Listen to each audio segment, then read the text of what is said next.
Hey Grant, I loved coming up to Cairns to see your Australian manufacturing system, the switchboards that you put together.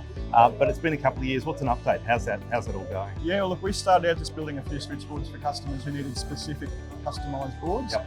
And now we have a full-scale manufacturing facility up there. We're generating 200 or 300 boards a month. Wow. For all different types of applications and installations for different manufacturers.